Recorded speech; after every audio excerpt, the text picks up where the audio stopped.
and thank you for attending the first in a series of public events in 2021 by the Michael V. Hayden Center for Intelligence, Policy, and International Security. I am Mark Rozelle. I serve as Dean of the Schar School of Policy and Government at George Mason University, and we are proud to host the Hayden Center. Mason's president, Greg Washington, likes to say that these Hayden Center virtual events are George Mason's must-see TV. And judging by the turnouts for these events, clearly many agree. Tonight, we have over 600 persons signed up from almost every state and from every continent except Antarctica. The Hayden Center, of course, honors its founder, General Michael Hayden, who has been on our faculty for 11 years. And it will not surprise you to know that when his courses have been announced online, they have filled up in a matter of minutes. That reflects the deep respect and affection for General Hayden here at the Schar School and George Mason University. Now, we are fortunate as well to have many leading scholars and practitioner teachers in our International Security Studies master's degree program. Professor Ellen Lapson is the program director, and she's done a really fantastic job in building it into one of the most highly ranked in the country. And recently, we have added to our teaching capacity Andrew McCabe, the former deputy director of the FBI, David Priest, PhD in political science from Duke University, COO of Lawfare, as well as longtime intelligence analyst and White House intelligence briefer, and Ronald Marks, a longtime CIA officer and staff member on the Hill. And tonight is a conversation among three of our own in the Schar School: General Hayden, the Hayden Center Executive Director, Larry Pfeiffer, who is the former director of the White House Situation Room and former chief of staff to the director of the CIA, and Michael Morell, a visiting practitioner scholar in the Schar School and two-time acting director of the CIA. It is my pleasure now to turn the program over to tonight's moderator, Larry Pfeiffer. Larry. Thanks a lot, Mark. And I guess I should thank Bernie as well, sitting behind you. He seems to be everywhere these days. Well, it's a virtual program, and he's out on the plaza there where it's kind of cold. We ought to let him know. Let him know. All right.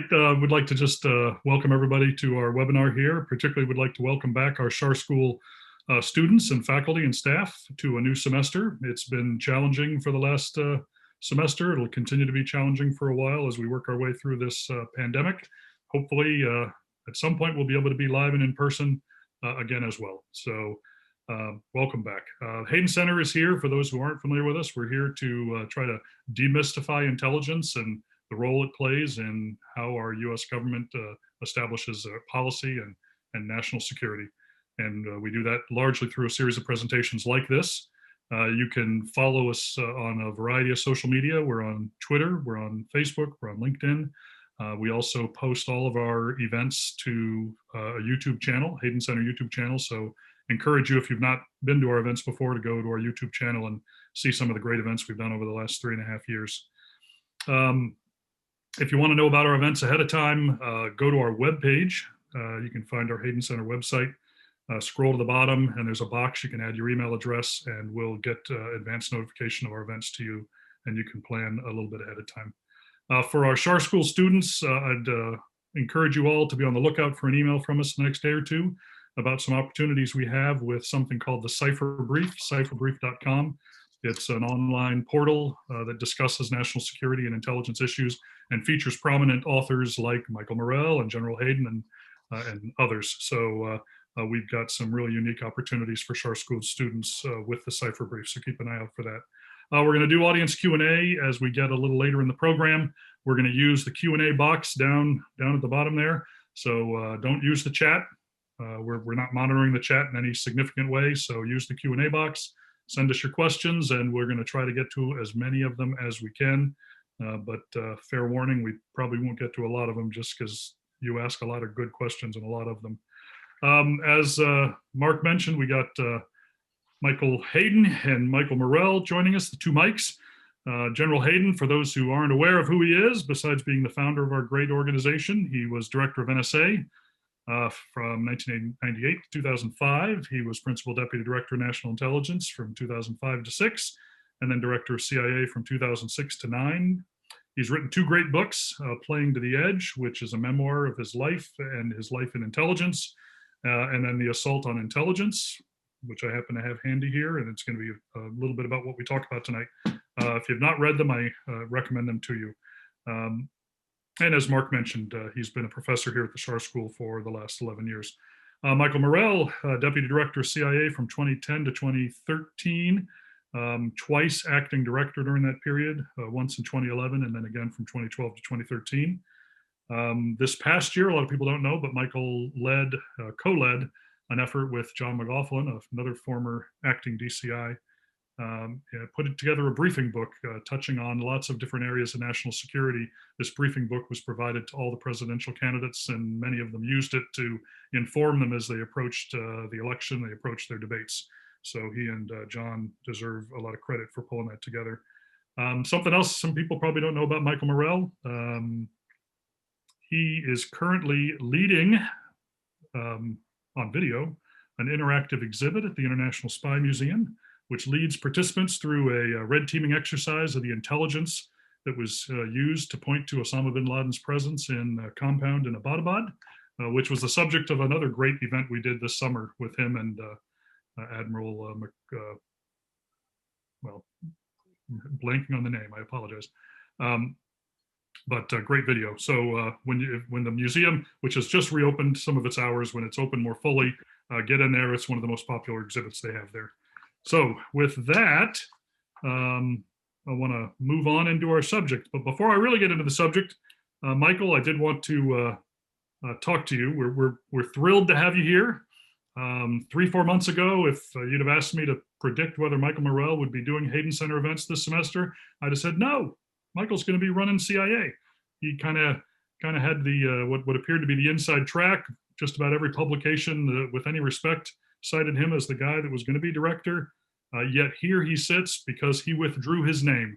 So, Michael, why don't you talk to us a little bit about why you withdrew your name from consideration as director of CIA? Okay.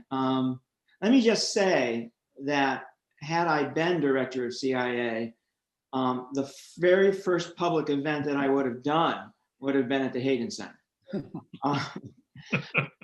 So I think it's important to say up front, Larry, that nobody should assume that had I not pulled out, that I would have been the nominee. Right? That would be an incorrect assumption. In fact, I was never interviewed for the job. I was never vetted. So I don't know what would have happened had I not withdrawn my name. So that's just an important point to make. Nobody should, come to the wrong conclusion here. The context for why I pulled out is because 4 Democratic senators, when my name started floating in the media as a possible nominee, 4 Democratic senators made it very clear that President-elect Biden shouldn't waste his time nominating me, that they would vote against me and that they would work against my nomination. And they did that because of what I had written and comments I had made after I left government about CIA's enhanced interrogation program, which ran from 2002 to 2009. And I withdrew really for 2 reasons. One is I didn't want to relitigate yet again this program, which would have been the 4th or 5th time it got litigated with a nominee. I didn't want to relitigate it again. I really believe that the conversation between the Congress and the Central Intelligence Agency needs to be about the future, not about the past, not about a program that was actually ended 12 years ago this month. So I didn't want to put the agency through that. The second reason, which is obviously related to the first, is that, I knew I could have finessed this. I knew in answer to the question, what did you think of our report on the enhanced interrogation program, that I could have said something like, while I have some disagreements, it's an important part of the historical record, right? I could have said something like that. I could have finessed it, but the fact of the matter is that wouldn't be true, right? That's not what I believe. And, you know, where I grew up in Cuyahoga Falls, Ohio, I was taught to say what I believe. And 33 years in the CIA, I was taught to speak truth to power. So, you know, the real answer to the question, what do you think of our report, is, you know, you got a few things right, but you got a lot of things fundamentally wrong, right? And I knew if I said that, I'd be in trouble. So, you know, I didn't want to spin, I didn't want to mislead, and I knew that telling the truth about the report would have gotten me in trouble. So that's why I dropped out.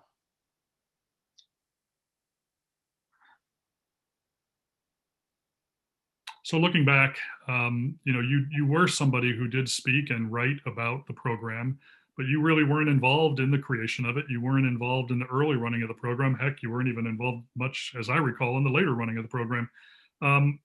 So why did you opt to speak out when others may not have? Yeah, so it's a great question. I should just to clarify. So I wasn't involved in the creation or the early running. I was briefed into the program in 2006 when I became Mike's number 3. By that point, most of the harshest techniques were gone. And while I wasn't involved in the day-to-day, you know, I knew about it. I was responsible for making sure that it got funded. I was responsible for making sure that you know, it was that the program was provided the security it needed. So, you know, I was involved, right? Those last few years. The years, by the way, in which General Hayden knew that we couldn't do this forever, right? And this needed to come to an end, and that was what he was working to do, right? People don't know that. So why did I speak out? Really 2 reasons, Larry. One is I did oversee, really on a day-to-day basis, I oversaw the agency's production of its response to the Senate Intelligence Committee's report. And, you know, I pushed the team hard. I was demanding of them. I asked thousands of questions because I wanted to make sure that the agency could stand behind what we thought of that report. And when the Senate made its report public and the CIA made its response public, the CIA response got no attention. 0. In fact, most journalists didn't even mention that there was a CIA response.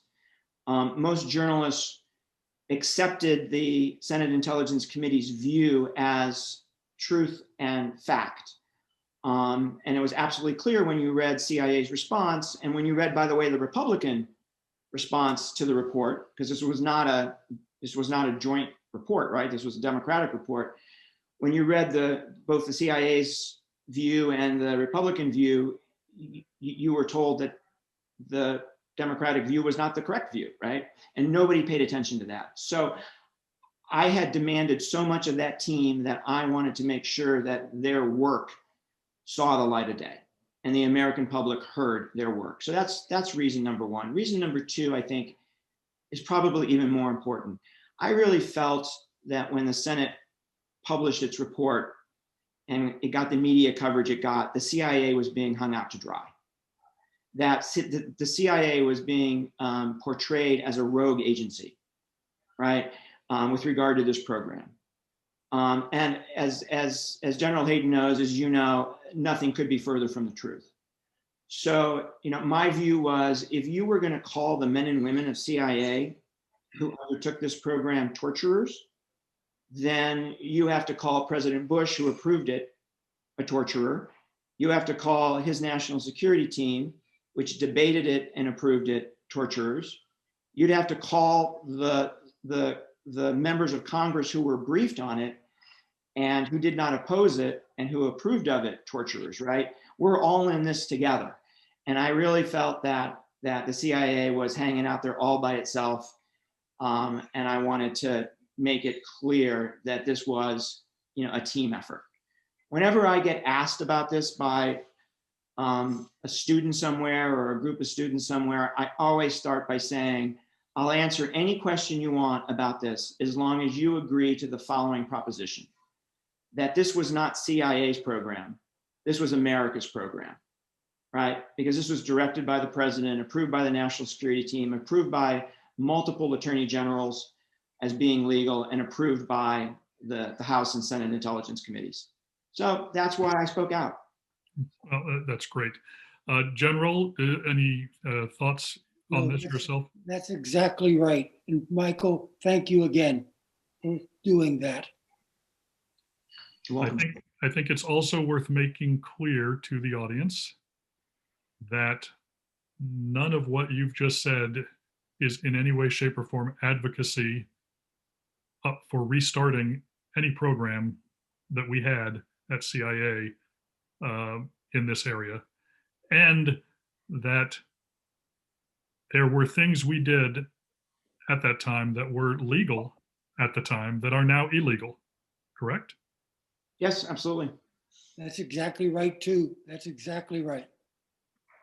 All right. Well, And that's okay. You know, we do the president's will. right. But we do the president's will with the legal backing Yes. and the backing of Congress. Absolutely. All right.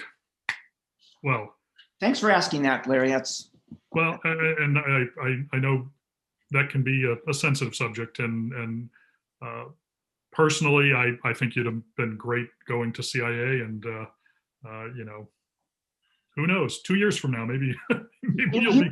Here's my hope. My hope is that, you know, the far left tried twice to take down a CIA nominee. Tried to take down John Brennan and tried to take down Gina Haspel. My hope is now that they think they got a scalp, that this will never come up again. That's my hope.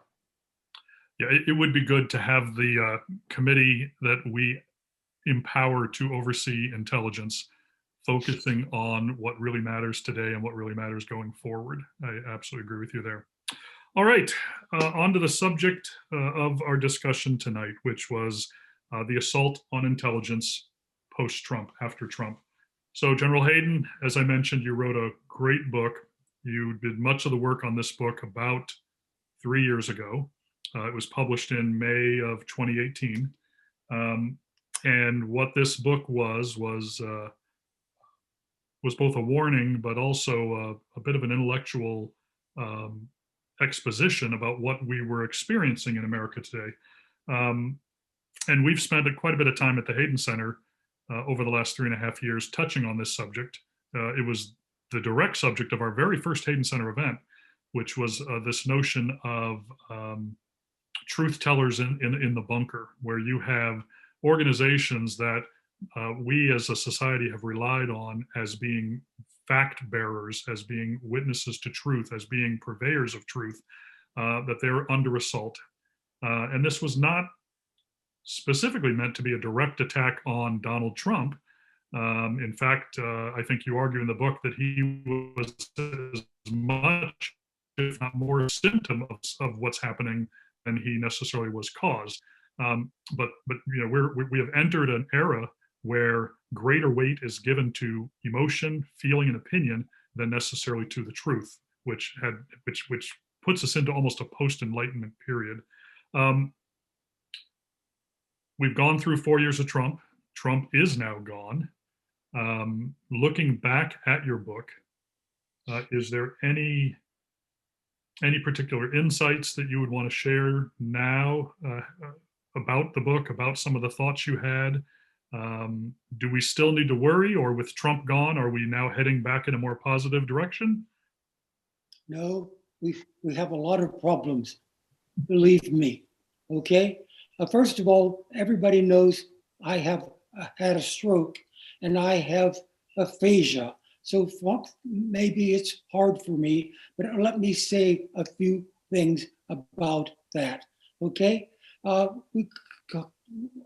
talked about intelligence or science or the media or expertise.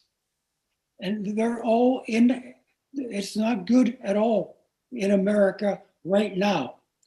Many things are different, and I'm worried about it, not for intelligence. Yes, I am, but all of my entire life.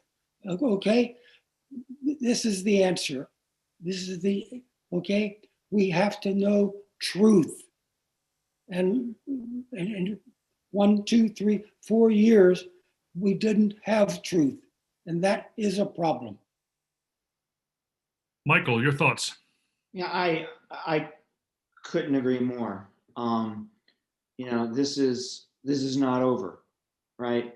Some 160 members of the House voted to oppose the certification of Joe Biden's victory after the storming of the Capitol.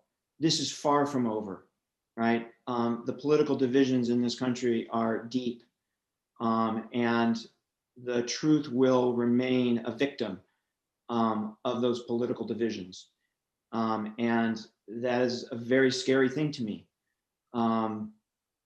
So yeah, and I couldn't agree more.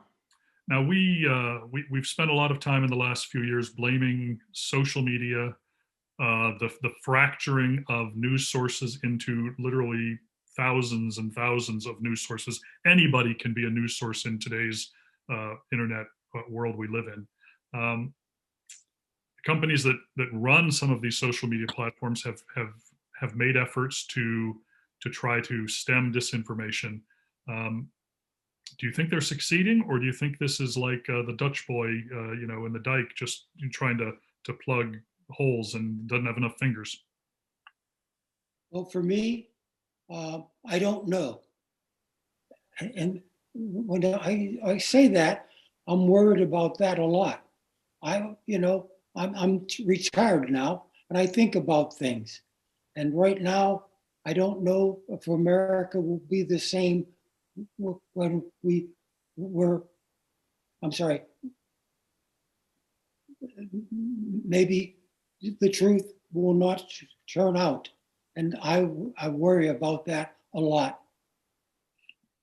Michael? Yeah, I don't know the answer, right? I do think that the social media companies were late to be responsible. Maybe I put it that way. I don't think they're fully responsible yet. I do find it interesting that they seem to get more responsible when it became in their economic interest in doing so, right? When their own customers started to complain. So I'm not sure they even did it for the right reason. But it's everything, right? It's all commentary. On both, quite frankly, the left and the right. One of the responses, that I've given to people about my withdrawal from the competition to be the CIA director is this just shows that there's fake news on both ends of the political spectrum. So this is a very serious problem, and I don't know what the answer is besides our leaders. Right. And we're talking about the president, and we're talking about members of Congress, and we're talking about governors, and everybody making an all-out effort to demand the truth, right? Demand the truth from the people who work for them, and demand the truth in terms of what comes out of their own mouths. I just don't know any other way besides real leadership. So let's specifically look at the Trump years. We had 4, some would argue 5 years with Trump and the people around him talking specifically about intelligence. I'll start with you, Michael. What would you describe as the maybe the 2 or 3 greatest areas of damage that the President Trump administration, President Trump himself, did to intelligence, to our discipline, to our career field? Yeah, I'd say, Larry, 2 things come to mind for me. One is it's nowhere near. It was nowhere near as bad as it was at the State Department but people left the profession. People left the profession before they would have otherwise. As General Hayden knows, there's a coffee shop halfway between my house and CIA. I can't tell you how many coffees I had the last 4 years with people who said, how does this private sector thing work, right? I have to get out of here. So, I think they lost some good people. And, it takes on average 7 years to make a fully performing analyst or create a fully performing operations officer. So when somebody leaves, that sets you back 7 years, right? So I think that's one consequence. The second consequence, I think, is even more significant. Because of what President Trump, because of the actions he took and because of the words that he said, at least, pretty close to half the country believes that the intelligence community in general and the CIA in particular are part of the deep state, right? Are not defending America, they're actually threatening America. And that didn't end on election day, and it didn't end on inauguration day, right? Those people still believe that. And I think that's a real problem. I think that's a real problem for the credibility of the IC. I think it's a real problem when a president has to make a decision and has made a tough one and wants to share some intelligence with the American people, to be able to explain why he made it. I think it's a problem with recruitment, right? You wonder about whether kids who come out of those families are going to want to work in the intelligence community. So I think that's the greatest damage. And I would have some ideas about how you kind of earn back that trust, but it's going to be a slow process. Yes, indeed. Michael, that's exactly right. When I was doing my second book, I went to Pittsburgh for friends to talk with me, and there are 10, 20, 30, 40 people there for about 3 hours, okay? And one of the questions was Biden and Trump Tower. Remember Obama and Trump Tower, if you remember that? And I said, do you believe that? And everybody said, oh, yes. Yeah, oh, yes. It was awful. It was awful. And I said, I was the director of NSA. Okay. We don't do that. Well, you didn't do it, Mike, but somebody did. And I said, how do you believe that? What truth do you have of that? And they said, Obama. And that was it. That was the only answer. Yeah, I've experienced some of that same reality in Ohio, where people would say to me, President Trump is not only doing a good job, but he's the best president we've ever had because he's fighting for me. And I was like, what? What is he fighting for you on? So yeah, no, there are really two Americas here, right? And it goes back to the first question about the truth, right? And that's what makes the whole thing so frightening. So one criticism that is made of the last administration is a criticism that they politicized intelligence, or maybe at a minimum they politicized intelligence leadership. Can you talk to those two areas, Michael? What is there legitimacy to those criticisms? And how might you describe them? Yeah, so I don't see any evidence, right? Let me be careful. I saw very few examples of career intelligence officers politicizing intelligence. I saw a couple. And I actually, sent notes to people calling them out on it. But I saw tons of examples of the leadership of the intelligence community, and here I'm talking in particular about Mr. Radcliffe politicizing intelligence. Absolutely saying it's the intelligence community's view what is not really the intelligence community's view particularly on Chinese interference in the election, which he tried to play up, which nobody in the community believed. So I saw plenty of examples of the leadership doing it. I didn't see many examples at all of career officers doing it. Now, there was a report issued by the analytic ombudsman of the Office of the Director of National Intelligence. Yes, It happened to be issued. It was issued right about the same time the Capitol was under siege, so it didn't really make any news that day. But it did bring up some of the criticisms you mentioned. But when it did come to employees or analysts in the intelligence community, it suggested to me that there may have been some who may have pulled punches or held back on some analysis because they felt leadership was being too political. What would your response be to that finding? So we're talking here about the China analysts. And I happen to know that, and I can't share how I know, but I happen to know that what is written in that report about those analysts is not true, is simply not true. And I will tell you that those analysts were never interviewed by this ombudsman, never talked to them.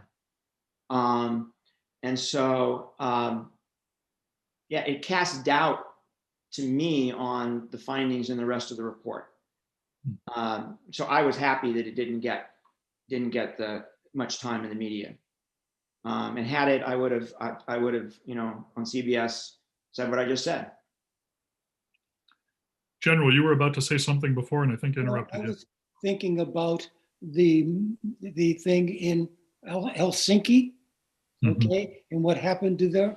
Now, at that time, I was at CNN, okay, and they wanted me to go to Helsinki, but I couldn't. Okay, so I watched it on TV, and I saw that the president said some things about American intelligence that is unbelievable to me. And so I think it will be a long time to do that again, if you know what I mean. Right, and for those watching who aren't familiar with what happened in Helsinki, the president appeared to take the side of Vladimir Putin with regards to whether or not the Russians had interfered in the 2016 election. It was a jaw dropper. The one little tweak I would make to what you said, Larry, is he didn't appear to. Okay, he did. Yes, he did. Okay, fair enough. I'm just trying to be an impartial moderator here, Michael. All right. Just wanted to bring some truth in. Yeah, there you go. Another hallmark of the last 4 years was this question of Russian interference, Russian covert influence, Russian covert action in America. Looking back at 2016, 2018, looks like they played a heavier hand than perhaps they played in 2020. A lot of emphasis put by some on the activities of the Chinese and where was their activity similar to what the Russians were doing. So, from your experience, Michael, and from what, obviously you're not inside, you're not seeing the day-to-day intelligence information, from what you're reading, from what you can see, how would you describe similarities and differences between what Russia and China did? And were their activities encouraged by the president and the administration? Yeah, so it's a good question, Larry. So the Russians didn't do as much in 2020 as they did in 2016. My view is not because they were deterred. In fact, they did some things. They just didn't do as much. And the reason they didn't is because they didn't have to, right? The divisions, were already very deep and very visible. And so what they ended up doing was, there was already a brush fire.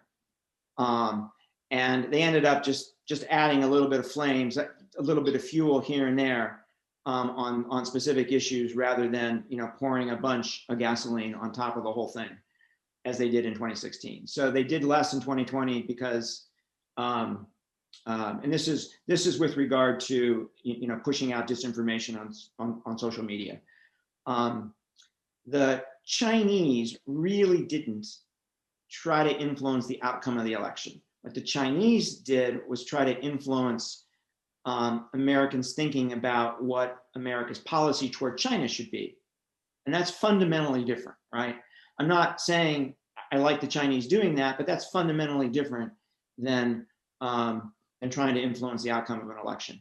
And then we also know that the Iranians, right? We also know the Iranians played in the disinformation space. So some broadening of involvement, but overall, I think less.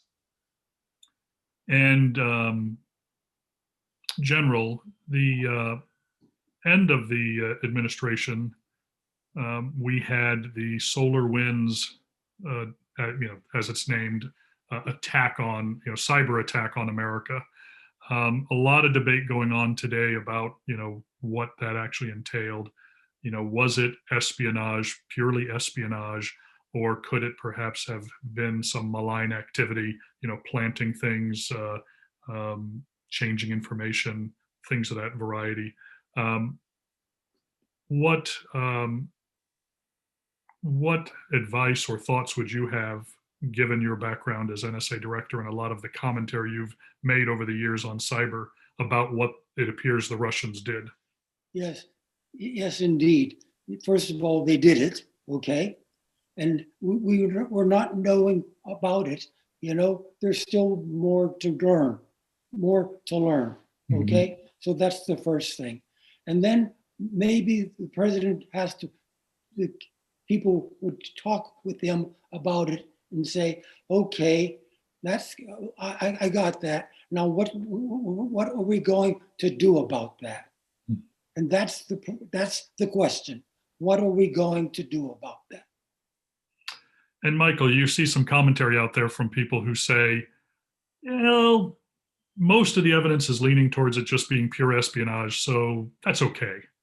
But how would you respond to? So it's not that it's okay, right? It's not okay that the Russians recruited Aldrich James and Robert Hansen, right? It's not okay, but it is part of the spy game. So, the extent to which this was espionage, and it didn't go beyond espionage, and the espionage was focused on national security information as opposed to economics, right?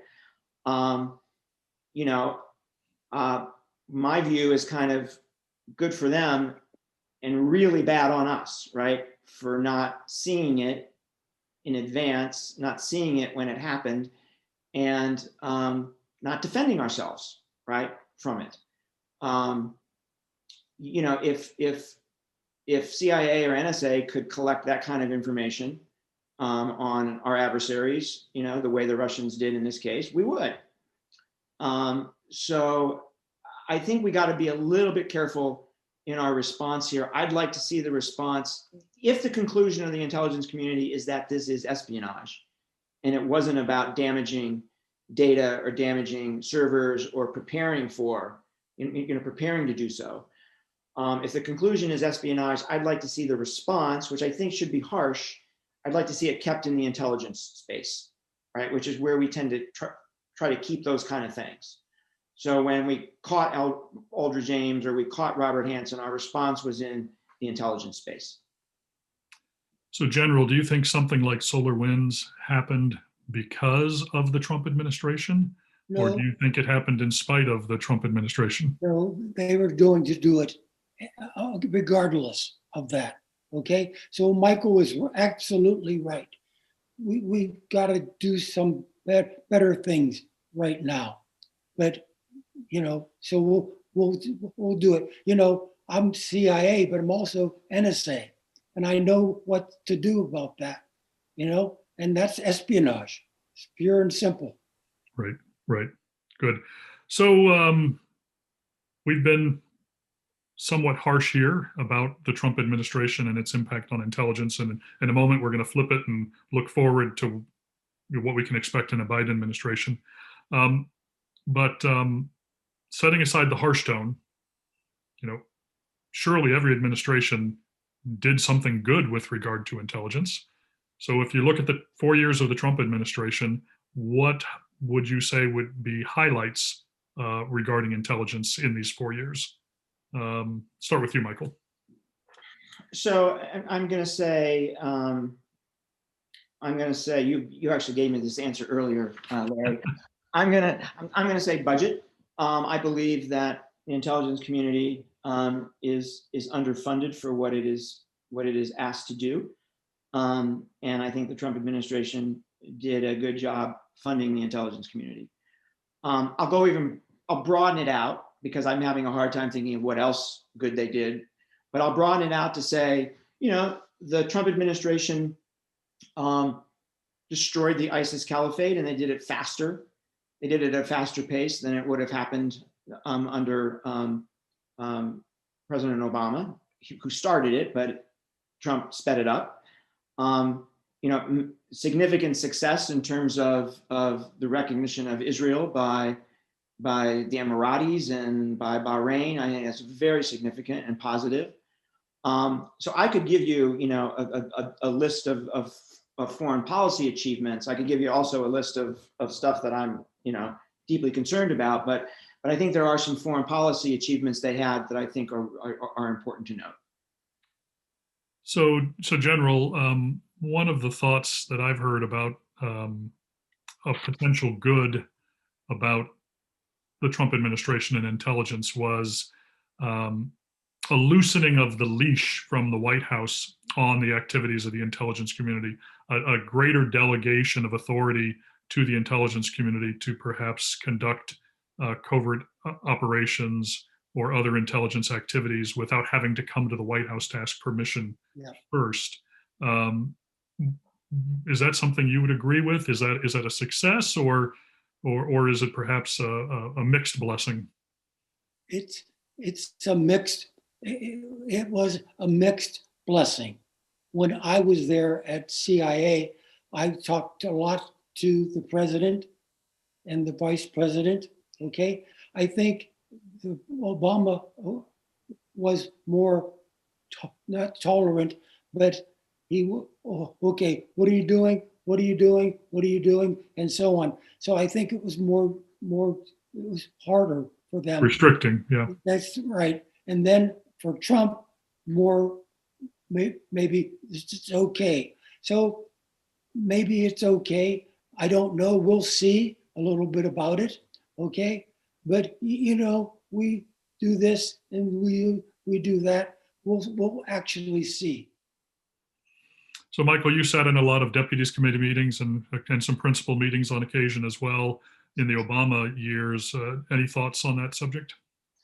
Yeah, I'd say a couple of things. One was you did have to come back to the White House and ask permission to do a lot of things.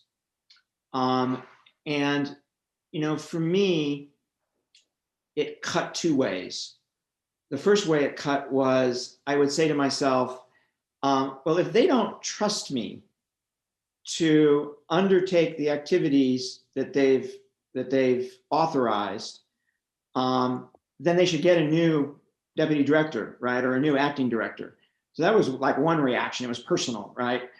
But there was a flip side to the coin, right? And the flip side of the coin, as you both know, the CIA does some pretty edgy things, and some pretty and some things that could later, right, as we saw with the enhanced interrogation program, could later become political footballs.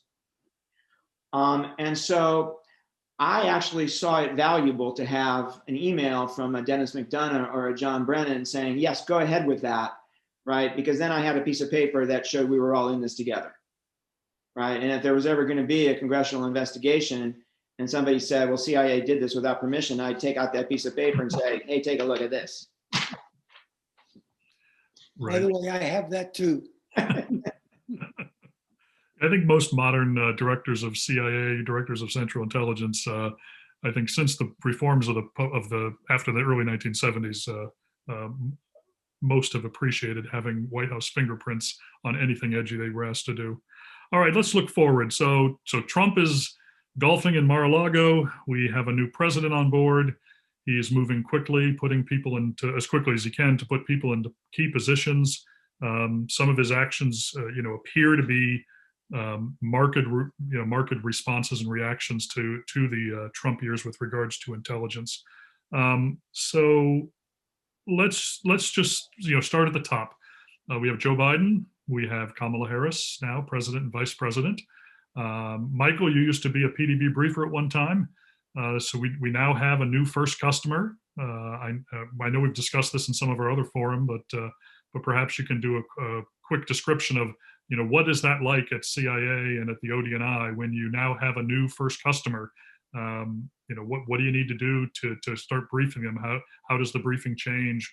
And then what can we expect from Joe Biden and Kamala Harris, particularly given your knowledge of the president? Yeah, so I think this is interesting, Larry. I think this is going to be very different than it usually is. So when Bill Clinton became president, when George W. Bush became president, when Barack Obama became president, they didn't know very much about the world. And so we were in those first months, and I'd say up to a year, really educating them about the key national security issues. And so the briefings from that regard are kind of easy, right? Because you're telling them things that they don't know, and you're sharing things that you already do know, right? This is very different. This is a president who has focused on foreign policy his entire life, who probably comes to the presidency with more foreign policy experience than any president, that I worked for, any president in a long time. So I think it's going to be a challenge to brief Joe Biden. I think the bar is going to be pretty high on day one. We're already past day one, but the bar is going to be pretty high because it's going to be, the intelligence community is going to face a challenge right off the bat, telling him things he doesn't know. You're not going to have that period of time, right, where you're telling him things every day that he doesn't know. And you're also not only talking to a guy who knows a lot, but you're also talking to a guy who has contacts all over the world and thinks he can pick up the phone and get answers to questions. Right? Now, he can get answers to some questions by picking up the phone and talking to other world leaders he knows, but he can't get answers to all his questions, right? So I think, the bar is pretty high for the IC here. I think there's a realization of that. I don't know if this is public, so I got to be careful here, but I do know that one of the briefers in the George W. Bush administration, one of my successors, will be briefing Joe Biden, and one of the best analysts I know, and a very senior officer. So I think there's a recognition about that this is not going to be as easy as it normally is in that first year. I also think, Larry, that collection is not where it needs to be on a whole range of issues. I mean, we fought a counter-terrorist war and a counterinsurgency war for a very, very long time, and we didn't make the investments that we needed to make for good reason, right? The country was under threat. So I'm not taking anybody to school here, but we didn't make investments in the national security issues we face today. And so the collection is not there. So telling Biden something that is secret information is itself a challenge. So I think this is going to be tough for the intelligence community. Interesting. It may be more similar to what General Hayden, you experienced with a second term of President Bush. Yes, indeed. That's exactly right. we were Monday, Tuesday, Wednesday, Thursday, Friday, Saturday, every week. Okay. And it was hard. The president said, what about this? What about that? What about that? He was he was, for me, hard, but it was very, very good. Very good. Very rich Yes. dialogue, as I Yeah, recall. indeed. Yeah, Larry, the other thing to remember here is that we just went through 4 years without that happening, Yeah. right? Without a first customer being demanding, right?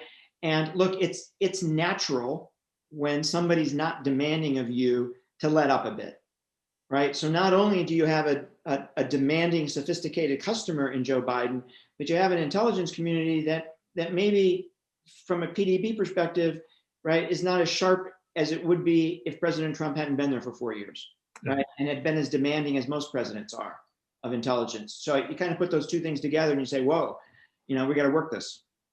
So it's like somebody who skipped going to the gym for a few months and now they're back in the gym. The muscles are going to be a little sore. The technique may not be as precise, but 4 years. Okay, skipping the gym for 4 years. Okay, fascinating. The Vice President, Kamala Harris. Now she comes with a different background. Any thoughts? Well, let me back up.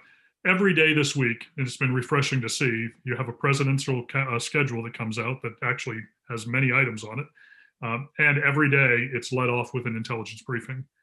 But of note, the intelligence briefing has included the vice president. She has not, it doesn't appear, at least on his schedule, that she's getting a separate briefing. Any thoughts on Kamala Harris and how she perhaps would be getting intelligence briefings? So I don't know the answer to that question, Larry. Sometimes vice presidents, and this was true of Vice President Cheney, and this was also true of Vice President Biden, that they received an intelligence briefing before they joined the session in the Oval. So it's quite possible, right, that she's kind of getting it twice. I don't know that, but it's possible. The other thing I'd say, and I don't know her well, but I do think she is an avid consumer of intelligence. When John and I did our briefing book for the candidates, we actually got feedback from her national security person, who said that she was reading it on the plane, and her chief of staff walked by and said, this campaign's not about national security. You shouldn't be reading that, and you should be reading something else. And Senator Harris said, no, this is really interesting. So, and she was on the Intel committee, right? So she has an appreciation of it. So I think she is, an interested consumer. I'd be surprised otherwise. That's some interesting insights. Thank you. All right, so we've got new IC, Intelligent Community Leadership, that's been named. We have at the ODNI, we have Avril Haines, who's been named the DNI. Michael, I got to know Avril when I was working at the White House. My personal experience with her is one of the hardest working people I've ever met, one of the nicest people I've ever met. She was often the first one in the West Wing in the morning and the last one to leave at night.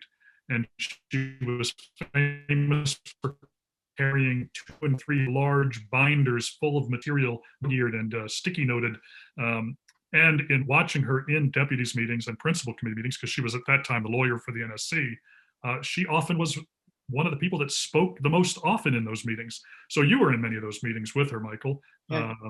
Any personal anecdotes or thoughts? So I have to admit here, I am biased. I'm a very, very good friend of Avril's. So you're right. She is one of the hardest workers, and she is one of the nicest people. I would also say she's one of the smartest people I know. Mm-hmm. And she knows what she doesn't know, which I think is very important. She's in a place, right, where she's got an awful lot to learn. It is very different, as General Hayden knows. It's very different at the DNI than it is at CIA. She has some very significant programs that she oversees, and they are very technical. She will work very hard to learn them. I am absolutely confident of that. I'm absolutely confident that she will call it like the community sees it when she's talking to the president. She won't hold back. There'll be no politicization of intelligence here with either her or Bill Burns. So, she's got a lot to learn, but I'm absolutely convinced that she's capable of doing this job at a very high level. So, General, you were the very first Principal Deputy Director of National Intelligence. The president has not nominated someone for that position yet. For those who don't know, the PDDNI is a presidential appointed Senate confirmed position. The last person in that job was Sue Gordon, who resigned from the position when the DNI, Dan Coates, was relieved of his duties as well. So the job itself has been vacant for some time. Given what we know about Avril's background, what would your thoughts and recommendations be to the president and Avril as to what would make a good PDDNI? Well, if you look at the law, he says that it was experience, military, or some measure of military experience. Okay? And so I'm thinking maybe somebody in the military to give the right combination of that. Because that was I did that. Okay? And so if you look at the DIA and CIA, okay, they're very, very good. Okay? But interesting, Bill Burns, good. David Cohen, very good. But when I was at CIA, I wanted to talk to my deputy, okay? Because it was very important. Now, he doesn't have a deputy, or he doesn't know somebody from the CIA, okay? Right. And so that's okay, but maybe it's not okay, if you know what I mean. I like them a lot, okay? But when I was there with Steve, that was, I wanted to talk with him all the time. Right. You saw value coming from outside CIA to have a deputy who was a CIA career person. Exactly right. Michael, Exactly. you and I have had conversations before on that topic. This is a very rare instance where the two positions, one of them is not filled by a career CIA person. Do you have thoughts on that yourself? Sure. I agree with General Hayden. In a perfect world, you'd have in either the top job or the deputy, you would have a career CIA officer, because it's extraordinarily important to know the building, to know how to get things done, to know when somebody's trying to pull the wool over your eyes. It's really important. The president decided not to go that way. And so I think that Bill and David need to think about, okay, how do we compensate for that? It is what it is. How do we compensate? And I think probably the way to compensate is to get themselves a very strong and very senior CIA career professional as the chief of staff to Bill. I think that would help immensely. But yeah, no, this is, for context, this is only the second time since 9/11 where one of the top two has not been a CIA career professional. The other time was Porter Goss and Admiral Burt Calland. Admiral Calland, right? And that lasted a year. So this is only the second time since 9/11 when we haven't had a CIA career professional in one of those jobs. So I think Bill and David got to think about how to work around that. So it sounds like both there and at the DNI, it would make sense to have at least one of the two positions be somebody a little more steeped in intelligence, or in the case of the PDD&I position, national security, or perhaps even a general officer, is what you're suggesting, General Hayden. Very, very interesting. We're at the witching hour. I think we can probably go about another 15 minutes if you guys are good. I did want to get to some of the audience questions, and we've got subjects I've not even touched upon here. But let me go first. We've got a question from David Priest. As Mark Roselle mentioned earlier, David has joined the visiting faculty here at the school. For those who don't know David, he has literally written the book on the President's Daily Brief called The President's Book of Secrets. He's also written a book about how presidents are removed from office. He's been a guest at the Hayden Center. He moderated an event we did on the PDB earlier this year that Michael participated in. So he will be not only a visiting professor, but he'll be joining the Hayden Center as a senior fellow and will be participating in varying roles in our events moving forward. So General Hayden, he asks, at the end of the main text of your first book, you wrote that you wondered if the CIA officers at the beginning of the Trump, now this must have been your second book. Yeah. Yeah. If the CIA officers at the beginning of the Trump administration realized, quote, how much we are now counting on them, unquote. When it comes to working level and managers beneath the director's level, how do you think they did during this Trump administration? Well, it's very hard to know. Okay. For Mike, we were there at the family restaurant a lot and talked with people about it. And many people were concerned, very concerned. So I'll do it this way, okay? If there was a second Trump administration, intelligence would be dead. Wow, that is some pretty somber assessment. Michael, from your contacts and dealing with people who are still inside, what are your thoughts on the subjects? How did the average Intel employee manage through this period? Yeah, I think all of those conversations I had at the McLean Family Restaurant, and now everybody's going to descend on it. Do we get a kickback? Maybe we get a percentage. All the conversations I had there, 99.9% of the time, I said to these officers, don't go anywhere.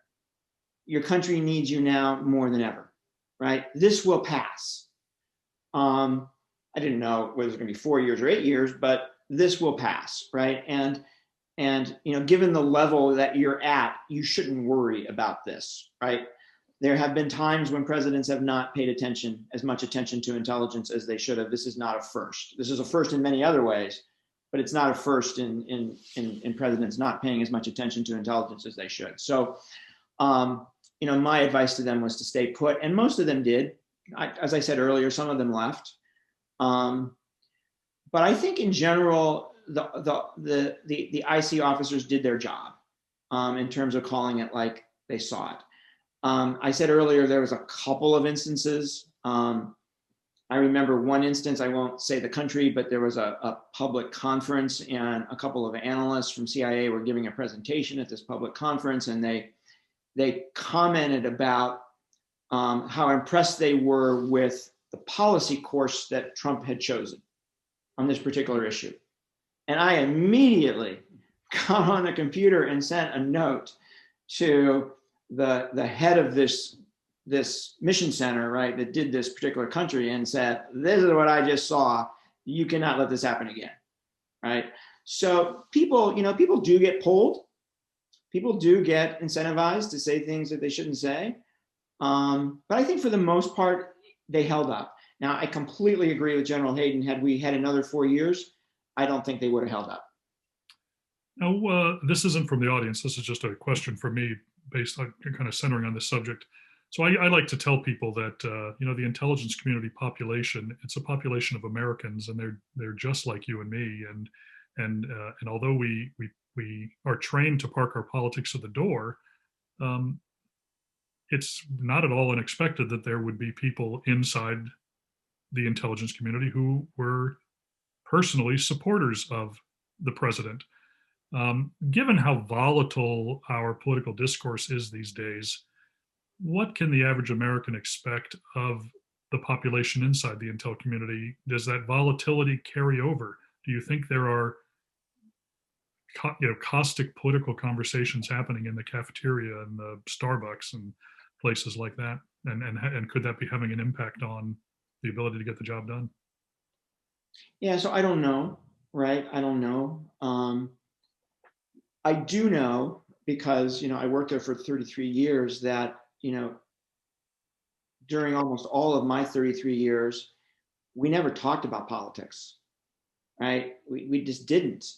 It wasn't, maybe the exception was Bill Clinton's impeachment, but that is the only thing that I can remember. And I'm told today that politics is, maybe the American politics is the thing that gets talked about the most.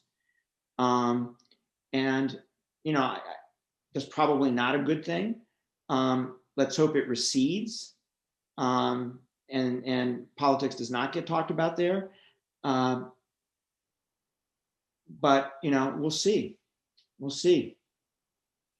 So we were talking earlier about the American public and how a significant percentage of the population believes horrible things about the intel community, that that we spied on Donald Trump and his colleagues, things of that nature.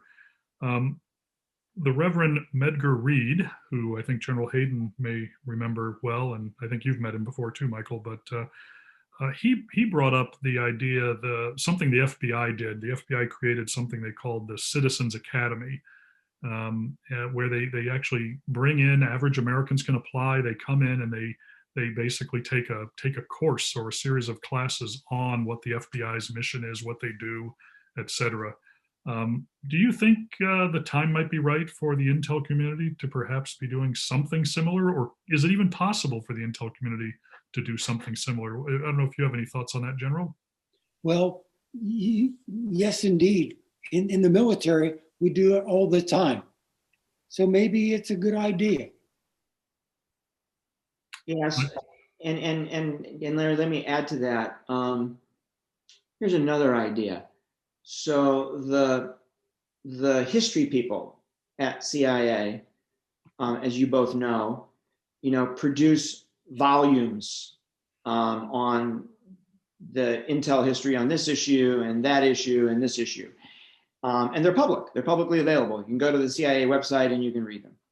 But of course, not many people do, right? Maybe some journalists look at them to see if there's any news in them, and academics look at them for academic purposes.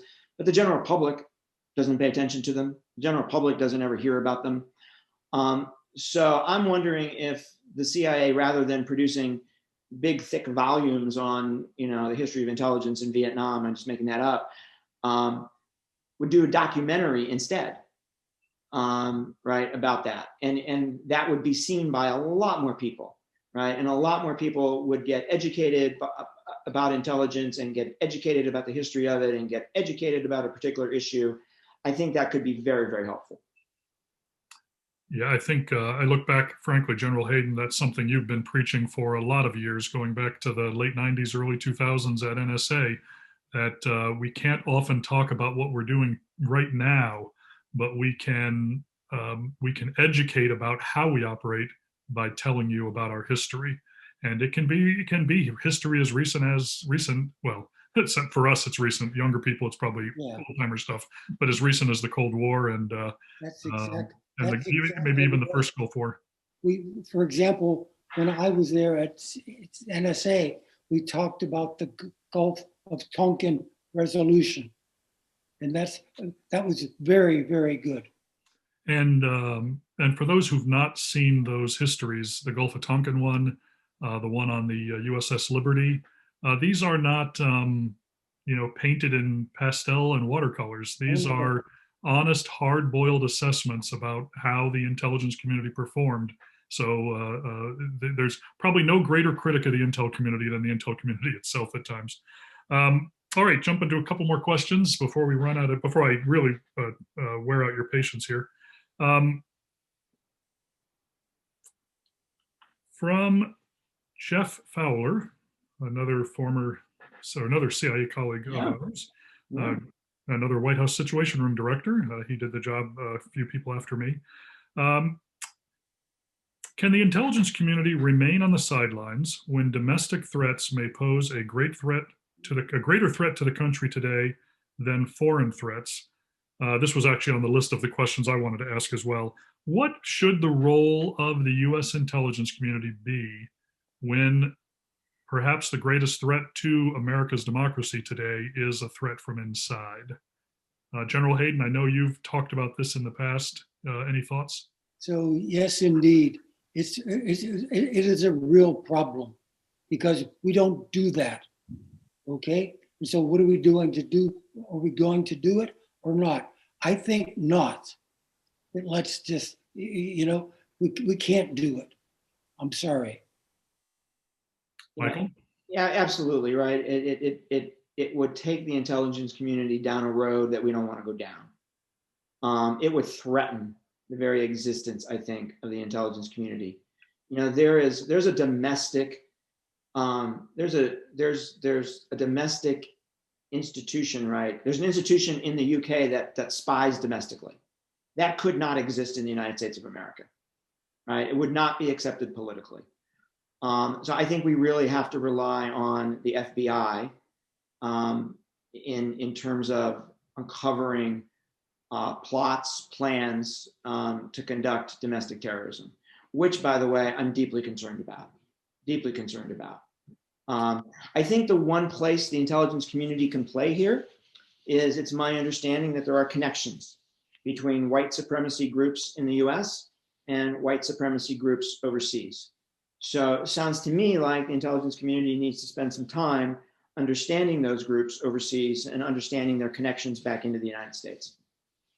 And I think another area for the US intel community is other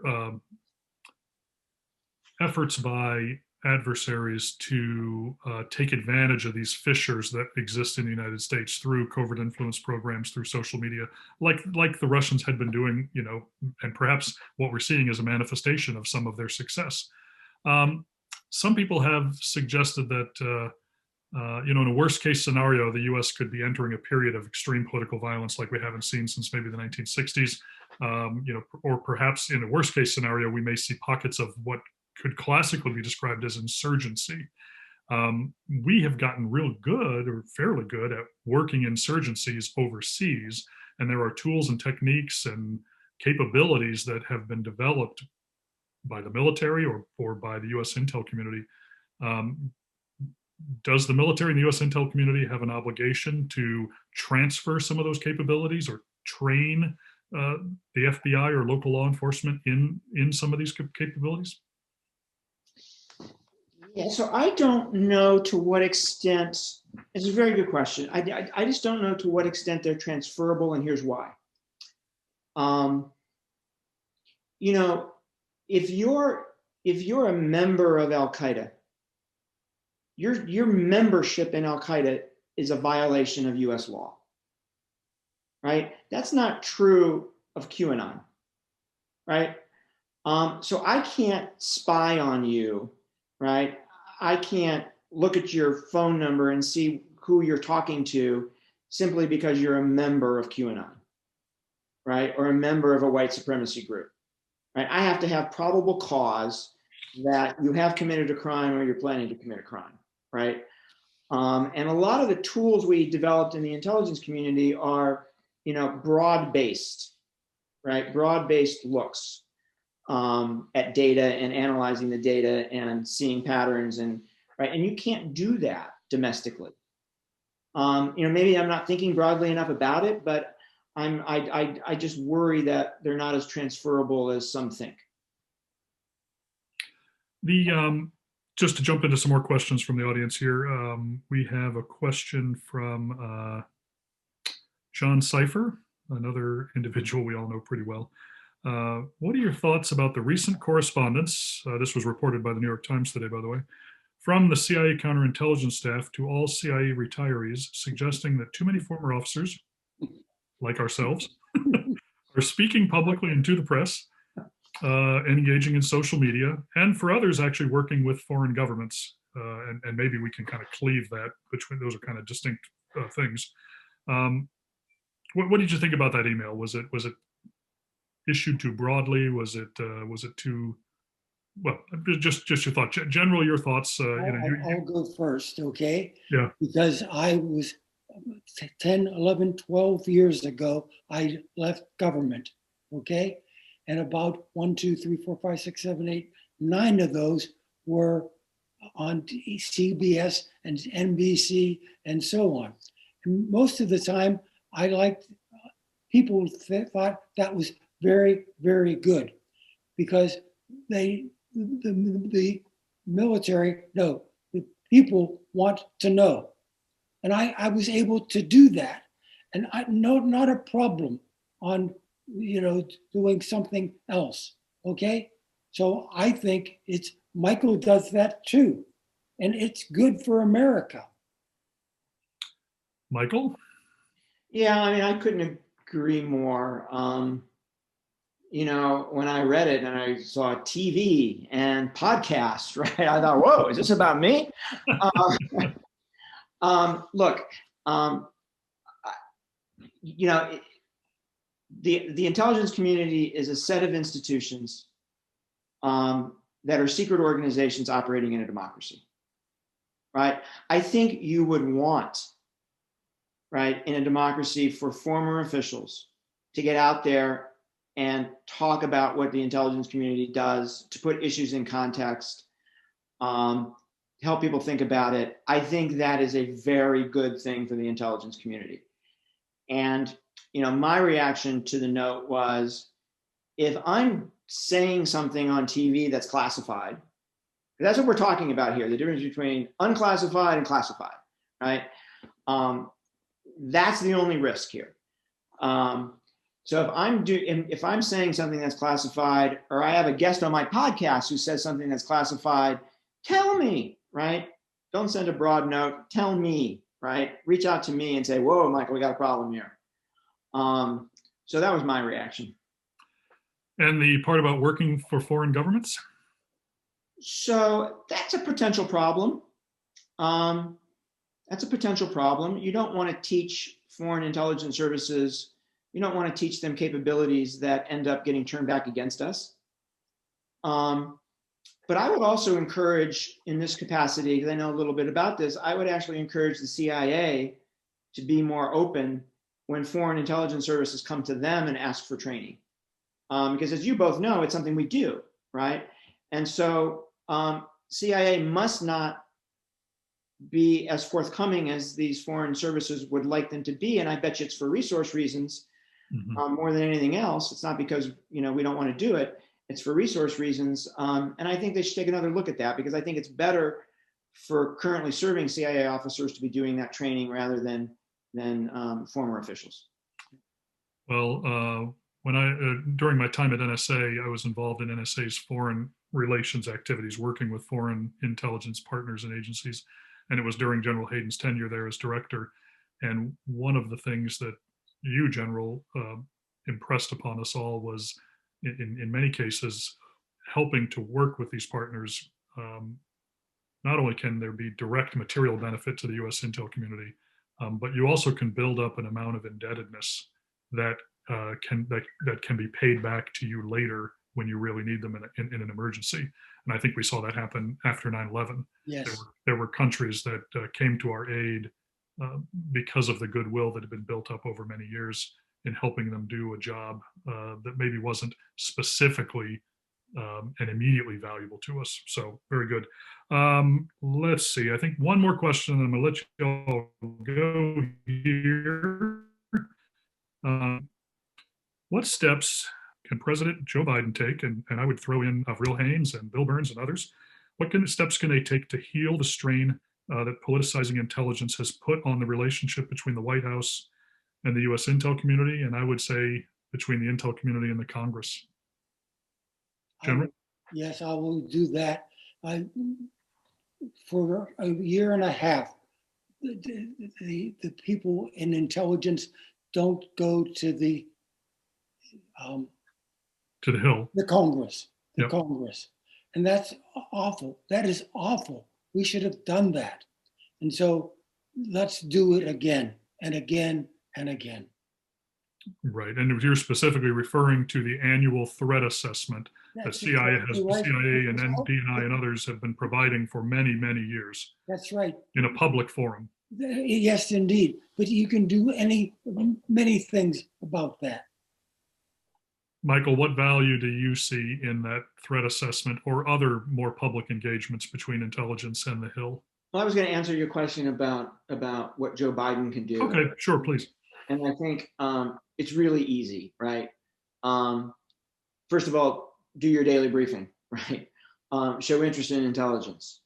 And then secondarily, I'd say, make a visit to the ODNI or make a visit to CIA and give a talk.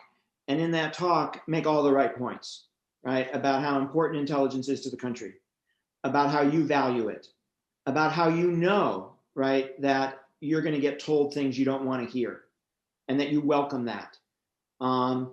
That you right, that you get told all of those, that he says all of those things. And I think that would do wonders to, it's already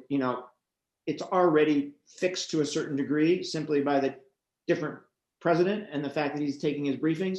But I think a trip in the right speech would go a long way. I think actually the greater concern would be how does the US intel community with the president or with Congress convince that segment of the American population that is doubtful about what the intel community is doing? How do we persuade them? I mean, we've maybe touched on it a little bit with some of the public outreach, but any other specific thoughts you might have on how together we can convince that segment of the American people that we're actually here doing good for the country? Yeah, I'd say, look, totally understandable to me why the leadership of the IC didn't want to get out and talk publicly, right? Because they were afraid of being put in a tough spot between their workforce and their boss, right? Understand that. But directors of CIA, deputy directors of CIA, DNIs, deputy DNIs, right, have got to get out and be seen publicly. When General Hayden was at the agency, he was out all the time doing the Council on Foreign Relations, this university, that university, right? And so I think they have to get out there even more than they ever have before. Yep. And talk to the American people directly, right? So that they can hear from them, they can see that they're people they can trust, they can relate to them. I think it's extraordinarily important that they not sit behind that veil of secrecy. That's very important.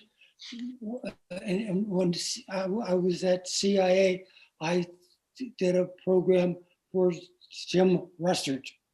Yes. Okay, and it was very good. And for me, I don't know. I tried my best, but it's different. I was there, and I was talking to him. Right. I remember that day very well. Should the intelligence community hold regular press gatherings like State Department or others do? No. Well, you've just disappointed part of our audience, probably. There'd be way too many no comments. Sorry, I can't talk about that. Can't confirm or deny. No, bad idea. All right. General, any thoughts? No. All right, so we're going to wrap it up here. Is there anything I didn't raise here, Michael, that you were wanting to address? I'm sure there were, but is there anything you wanted to bring up? Gosh, no, I think we talked about a lot of stuff, Larry. Great questions. And General Hayden, always good to be in any event with you. Thank you. And General Hayden, any final thoughts? Yeah, the truth. The truth is important, as it says on the wall at CIA. Yes. The truth will set you free. All right. With that note, thank you. Thank you again, General. Thank you for everything that you've done for all of us and for the center and for coming out and participating like this, because every day is a step forward, in fighting back against that stroke you had. And so I really appreciate you coming out and participating tonight like you did. And thank you, Michael, as always, for your help and assistance, and looking forward to you participating moving forward at the Hayden Center. And although you're not going to be in the chair as the director of CIA talking to us, maybe we can get some of those new people to come talk to us, and you can Absolutely, we can. Absolutely. All right, Mark, over to you. Thank you, Larry. Wonderful program. Great to see all of you tonight and really appreciate the candor. We had a very nice turnout this evening. So I look forward to many more great programs with the Hayden Center over the course of this academic year. And the truth is a good way to finish. Thank you, General Hayden. And thank you, Michael Morell and Larry Pfeiffer. Good night, everybody.